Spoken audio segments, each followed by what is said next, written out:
नमस्कार, मैं हूँ डॉक्टर अजय भांबी और हम बताने जा रहे हैं 8 अगस्त 2024 का भविष्यवाणी। जैसा कि आप जानते हैं, हमारा भविष्यवाणी अलग तरीके का होता है, टेक्निकल होता है, टू द पॉइंट होता है, बहुत प्रिसाइज होता है। आज के दिन जो हो रहा है, सूर्य और चंद्रमा में एक सेमी सेक्सटाइल बन रहा है।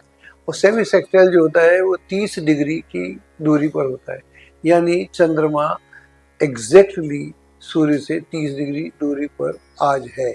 फिर तो आगे बढ़ेगा, चंद्रमा का मूवमेंट चलते ही रहता है।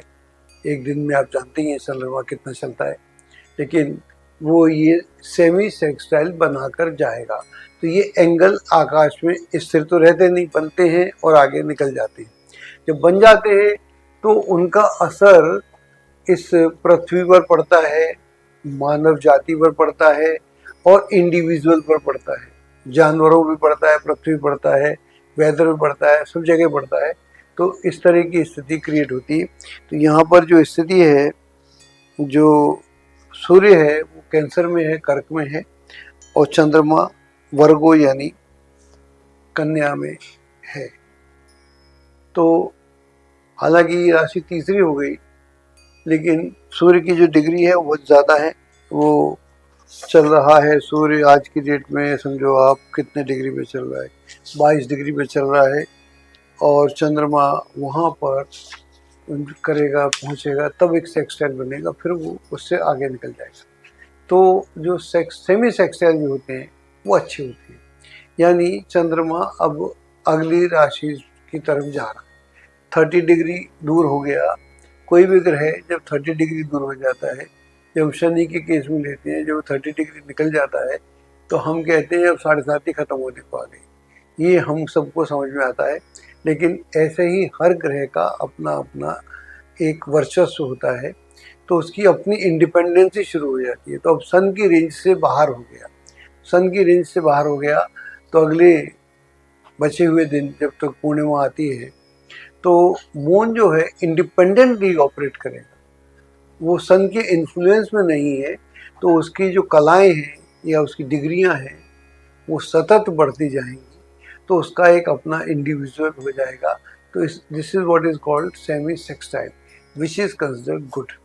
और जब सेमी सेक्सटाइल है, इसका मतलब है कि जो भी आपके मन में विचार हैं, जो भी आपकी आइडियाज़ हैं, जो भी आपकी इमेजिनेशन है, जो आप प्लान काफ़ी लंबे समय से एग्जीक्यूट करना चाह रहे हैं, मान लो कि एडमिशन लेना है, या कोई एग्ज़ाम देना है, या कोई ज़मीन खरीदना है, या किसी कंपटीशन में जाना है, क्योंकि आदमी के इतने काम हैं मैं बता ही नहीं सकता। तो पूरे दिन लगा रहा हूँ तो नहीं बता सकता। हर आदमी के अपने अलग अलग इतने काम हैं एक दिन के। तो उसको अगर हम नटशेल में पकड़ें, whatsoever you are opting to do, जो भी आप करने का विचार बना रहे हैं, उसके लिए ये बहुत सहयोगी है। और जिन राशियों पे मैं जिक्र करूँगा उनके बेहतर है ही, जिनका मैं जिक्र नहीं कर पाऊँगा या करना नहीं चाहूँगा, उसका मतलब यह है उनके लिए स्ट्रगल से रास्ता है, क्योंकि ये रास्ता सबको देता है। जैसे मैं अक्सर बोलता रहता हूँ, आकाश सबके प्रति एक स्वभाव रखता है। ये आपके प्रयत्न, आपकी कुंडली, आपकी नीयत, आपकी ईमानदारी पर डिपेंड करता है। तो जो राशियाँ उनकी बात कर लेते हैं, तो जिन राशियों के लिए शुभ है उसमें मेष है, वृष है, कर्क भी है, सिंह है, कन्या है, तुला है, वृश्चिक है, कैप्रिकॉन है यानी मकर है, कुंभ भी है, और साथ में मीन भी है। इतनी राशियों के लिए बहुत शुभ है। जो भी आप काम कर रहे हैं उसमें आसानी से काम होंगे, यानी आपको मदद मिल जाएगी, और या आप खुद ही इतने मददगार हो जाएंगे कि आपको किसी की जरूरत। एस्ट्रोलॉजी की सटीक जानकारी के लिए विश्वविख्यात एस्ट्रोलॉजर अजय भांबी के YouTube चैनल ABC चैनल को सब्सक्राइब, लाइक और शेयर करें। लेटेस्ट अपडेट के लिए बेल के बटन पर जरूर क्लिक करें।